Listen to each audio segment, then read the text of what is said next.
Bonsoir à tous. Cette semaine dans l'Église du Monde, on prend des nouvelles d'Haïti où les crimes menés par les gangs atteignent des niveaux records, alerte l'ONU. Dans ce contexte d'insécurité généralisée, les jeunes peuvent-ils tout simplement aller à l'école ou l'université pour poursuivre leurs études? Qu'en est-il des enseignants?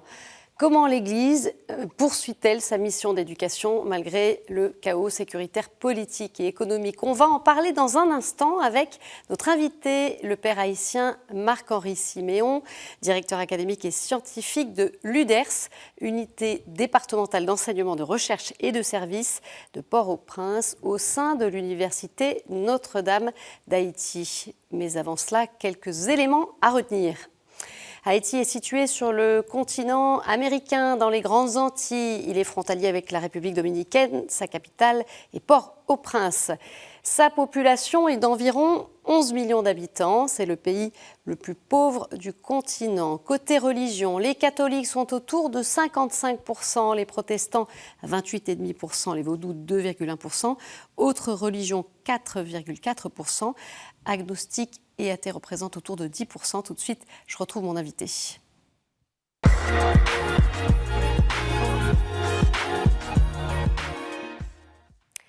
Père Marc-Henri Siméon, merci beaucoup de nous rejoindre le temps de cette émission puisque vous êtes de passage. Quelques mots pour faire connaissance. Vous avez été ordonné en 2012 pour le diocèse de Port-au-Prince. Vous avez été vicaire en paroisse pendant 3 ans et vous avez ensuite passé 5 ans en France pour poursuivre une spécialisation en droit canonique à l'Institut catholique de Paris. De retour en Haïti depuis septembre 2020. Donc vous êtes aujourd'hui directeur académique et scientifique de l'UDERS de Port-au-Prince au sein de l'Université Notre-Dame. Et puis vous êtes également chargé de communication de l'archevêché de Port-au-Prince. Père, on entend tant peu parler d'Haïti.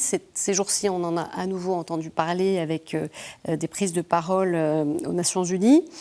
On a envie de comprendre avec vous vraiment ce que vivent les Haïtiens. On sait que cette crise sécuritaire, elle est là depuis plusieurs années. Elle s'est intensifiée avec cette emprise de gangs qui font régner leurs lois. Est-ce que vous pourriez dire aujourd'hui que toutes les familles haïtiennes sont d'une manière ou d'une autre touchées par cette violence ? Bien évidemment, toutes les familles sont touchées par cette violence, mais j'ai envie de dire de préférence que c'est Haïti qui est victime de cette situation d'insécurité et de violence. Et je compare cela comme à une personne qui souffre d'un cancer. L'image est violente, mais elle dit la réalité. C'est-à-dire, il y a 2 cas de figure qui peuvent se présenter. Si la personne est diagnostiquée assez tôt, donc il y a possibilité d'y remédier et de permettre à la personne de guérir de ce mal. Mais si ce mal est déjà en stade de métastase, alors il y a d'autres possibilités que d'accueillir cette personne en soins palliatifs en attendant son décès. Haïti, on est à quel stade alors, selon vous ?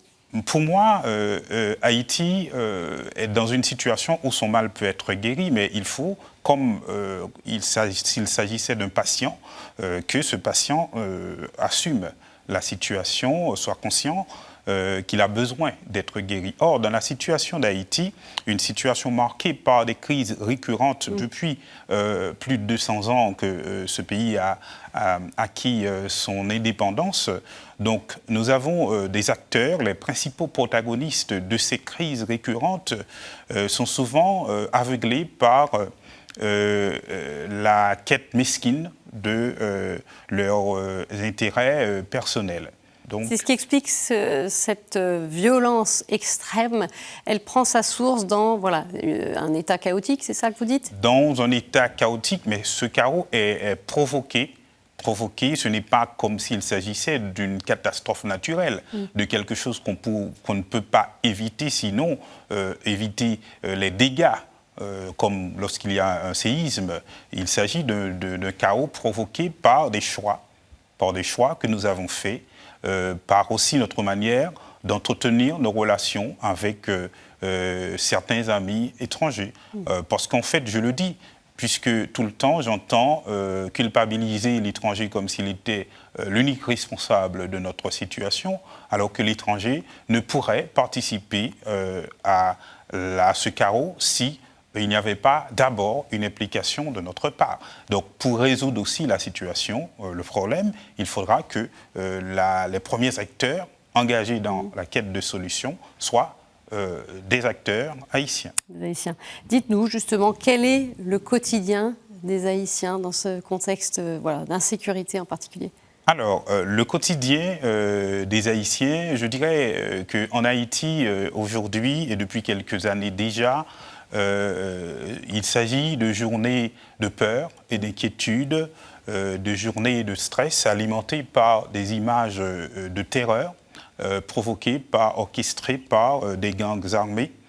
Donc c'est cela, le quotidien des Haïtiens. On vit par exemple aujourd'hui dans une zone métropolitaine où se trouve particulièrement une capitale contrôlée, comme le dit le rapport des experts des Nations Unies, à 80% par des gangs armés.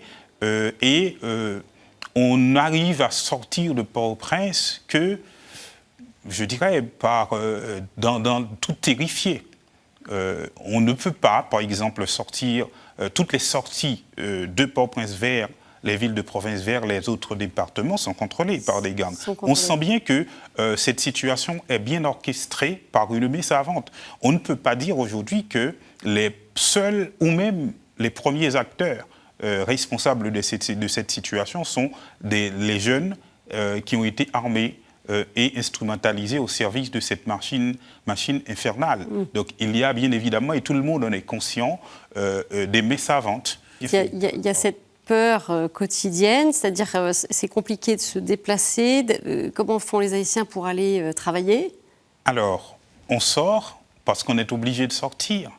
Mais on sort terrifié, on sort dans la peur, on sort en sachant que d'un moment à l'autre, quelque chose peut se passer. C'est votre cas, père, aussi? Ah ben, bien sûr, moi j'arrive quand même à surmonter cette peur.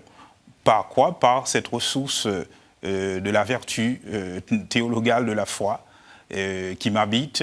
Et donc, je sais que la mort, par exemple, qui peut surgir à n'importe quel moment, c'est le terme naturel de toute vie humaine. Bien évidemment, cela peut venir tout naturellement, cela peut être provoqué par quelque chose de Vous êtes en paix avec cette idée-là?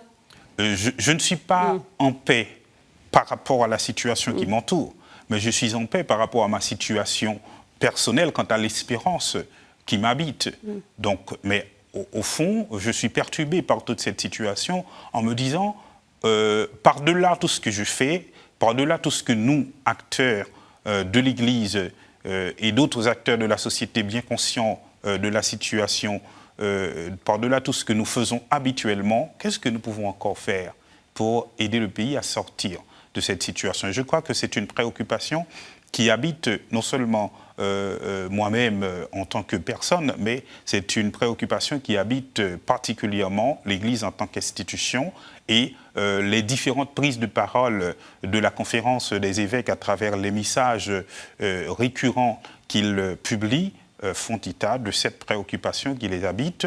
Et je voudrais faire référence particulièrement ici à la prise de parole de Monseigneur Launay Saturné, qui est président de la conférence épiscopale et qui représente l'Église d'Haïti au synode qui se déroule actuellement, qui a fait état exactement de cette situation, mais aussi de cette préoccupation qui habite l'Église en Haïti. On en vient précisément à la question de l'éducation, puisque de par votre mission au sein de l'université Notre-Dame d'Haïti, évidemment, vous avez un regard, vous êtes bien placé pour voir ce qui se passe pour cette jeunesse haïtienne. Dites-nous comment cette insécurité, elle pèse aussi sur les étudiants, enfin l'université n'y échappe pas. Justement, cela pèse sur les étudiants, d'une part, en raison de l'impossible circulation des personnes dans le pays à cause de toutes ces contrées qui sont contrôlées par les gangs. Donc, pour partir d'un point à l'autre, il faut traverser des zones dangereuses.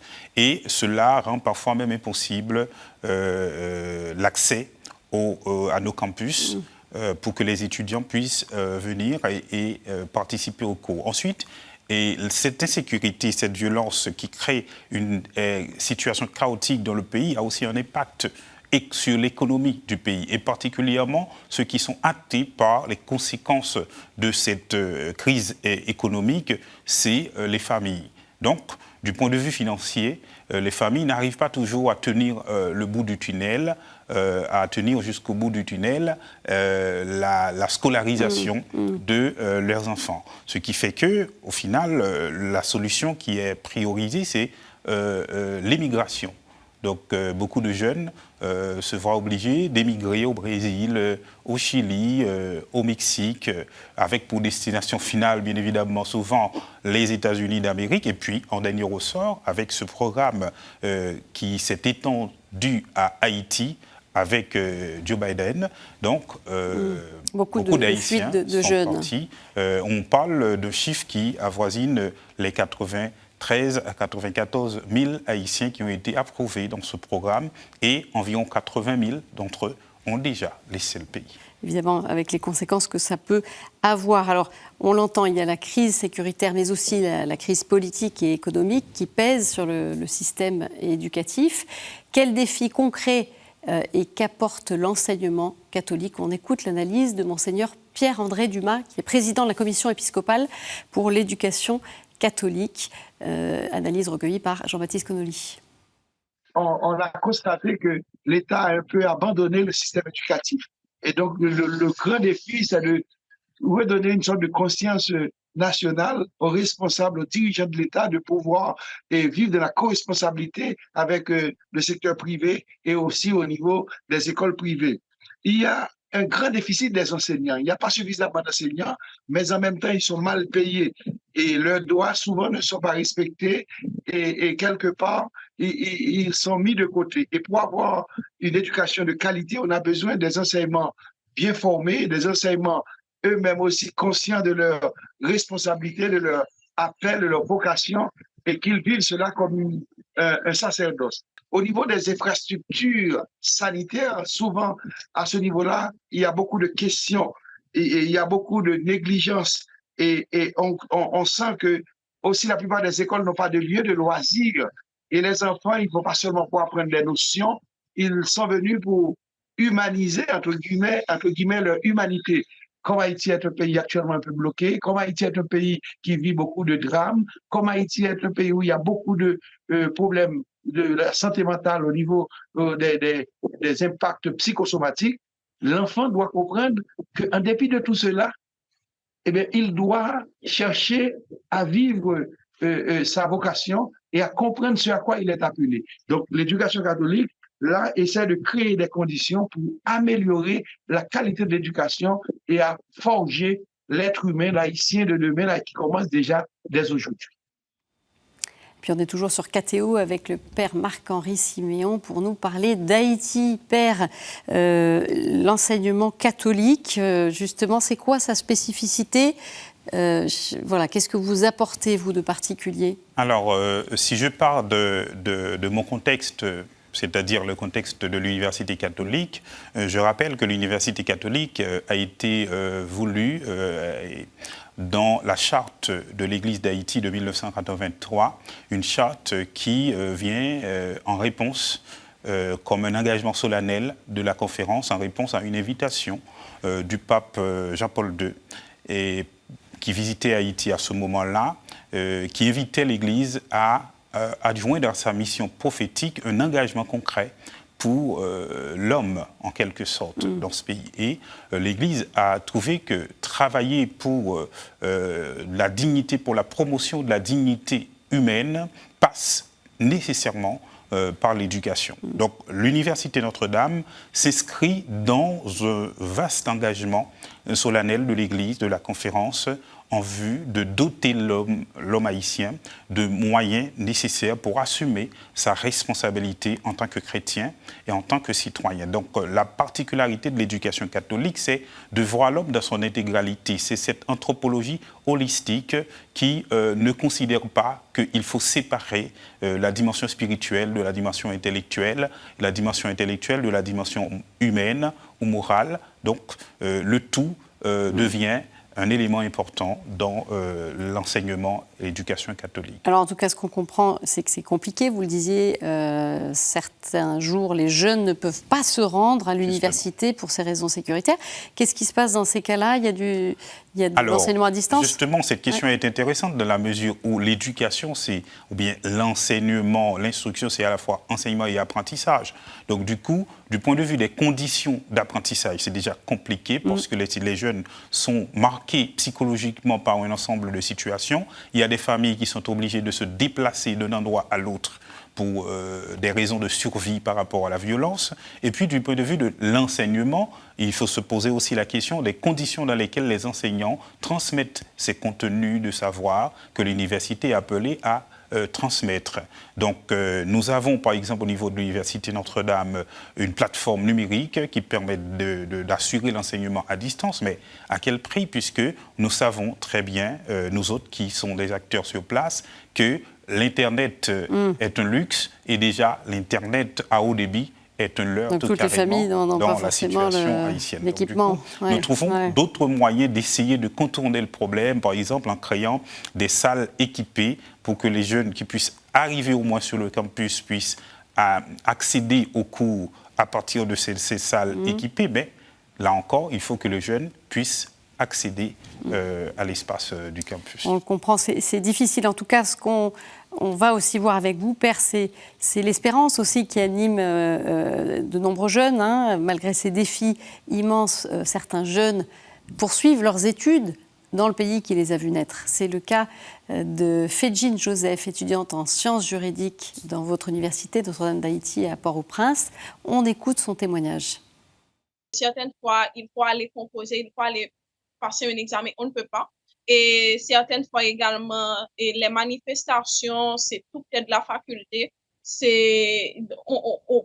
Pendant qu'on est en train de suivre un cours, il y a pas mal de tirs aux alentours. Donc, ça demande beaucoup plus d'efforts pour qu'on puisse se concentrer.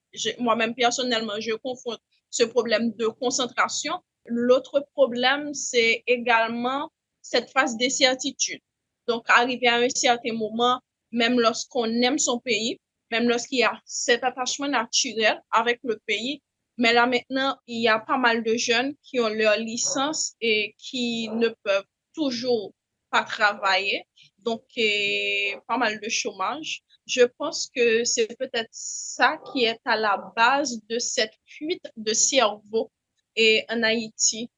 Et sur le plan psychologique, certaines fois, le moral est totalement à zéro. Mais quand même, je pense que l'une des meilleures qualités que mon peuple puisse avoir, c'est ce niveau de résilience. Donc, cette capacité de résister, cette capacité d'espérer au-delà de tout. J'espère que je trouverai pas mal d'opportunités pour me permettre vraiment de mettre mes compétences et pour le bien-être de mon pays. Père, on l'entend à la fois, évidemment, les difficultés, comme le raconte Fejine, et puis aussi la résilience des Haïtiens. C'est ça qui est au cœur de l'esprit des Haïtiens. Mais je crois qu'au bout d'un certain moment, avec ces situations, il y a un épuisement de l'énergie qui permet de tenir dans cette situation. Et je crois qu'il y a cette ambivalence dans le message de Fejine, qui est une de nos étudiantes. Donc, on a le désir de rester, on investit son énergie à demeurer, à rester attaché à ce pays, à apporter ce qu'on peut dans la construction de nouvelle Haïti. Et comment parallèlement, il y a aussi pas d'espérance, d'espoir. Et ça, Père, justement, qu'est-ce que fait l'éducation et peut-être l'université aussi pour essayer d'encourager Vous y croyez, vous, Père? Bien sûr, sinon je ne serais plus là. Donc je pense que du point de vue pédagogique et didactique, nous essayons, et j'invite en général les enseignants à le faire, d'intégrer cette situation, qui est une situation certes de désespoir, de violence, dans la démarche même d'apprentissage. C'est-à-dire d'apprendre les jeunes à avoir conscience de cette situation et comment les connaissances qu'ils acquièrent à l'université peuvent être mises au service de la déconstruction de cette situation de violence et d'insécurité et au service d'une nouvelle vision d'un pays autre que celui dans lequel nous vivons. Donc dans ce sens-là, je pense que l'éducation est un lieu d'espérance même. C'est-à-dire, on dit souvent semer l'espérance. Et donc, en semant ces gemmes de savoir et de regard, ce nouveau, en orientant les jeunes vers ce nouveau regard par rapport à la situation, comment s'y prendre, comment apporter son élément sa contribution, eh bien c'est ainsi qu'on sème quelque part l'espérance. Merci beaucoup, Père Marc-Henri Siméon, pour votre éclairage sur Haïti. Et tout de suite, on poursuit avec quelques autres informations dans le monde.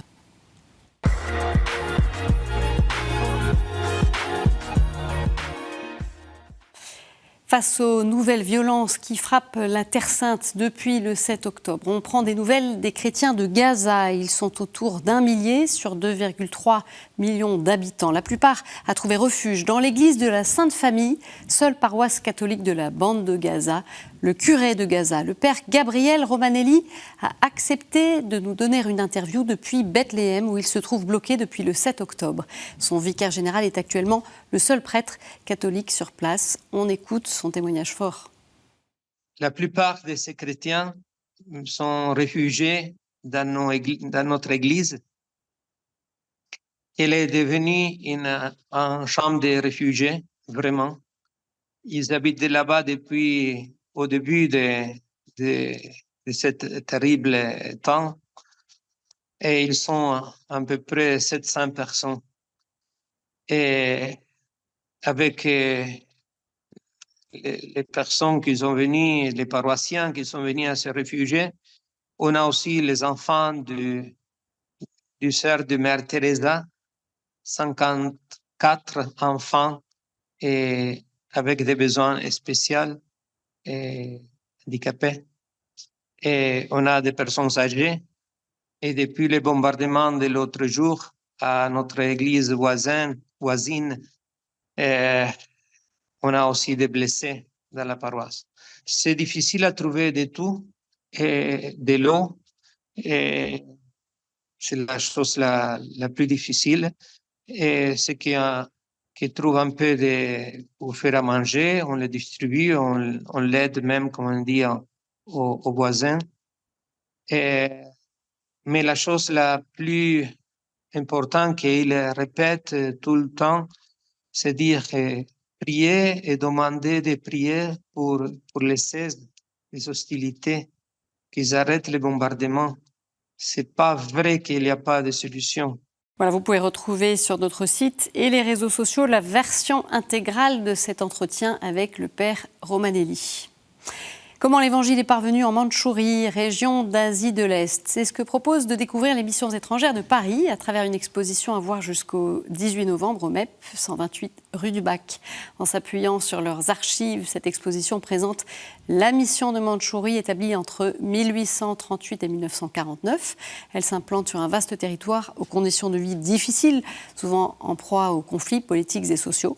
La région est composée de villes, de villages et d'installations sédentaires ou semi-sédentaires. A signalé une visite guidée par la commissaire Anne Dalle-Maréchal est prévue ce samedi 28 octobre à 15h. Et on termine cette édition avec la chronique du Monde.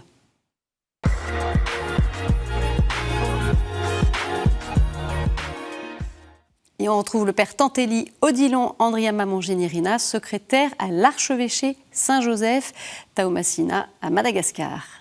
Bonjour à tous. Nous savons que promouvoir la justice figure parmi les préoccupations de l'Église depuis sa création jusqu'à nos jours.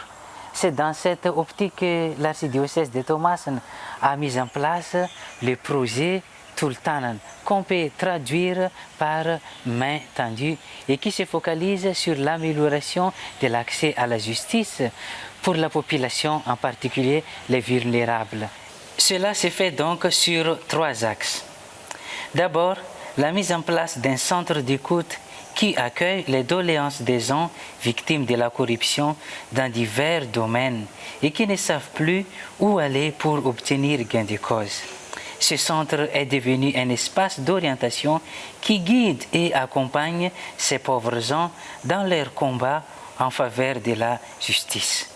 Le deuxième volet est l'amélioration de la vie carcérale, particulièrement la condition de détention, le respect des droits des détenus, l'appui dans l'accélération des procédures judiciaires et sans oublier la préparation à la réinsertion sociale des détenus qui ont purgé leur peine. Enfin, la lutte contre la corruption.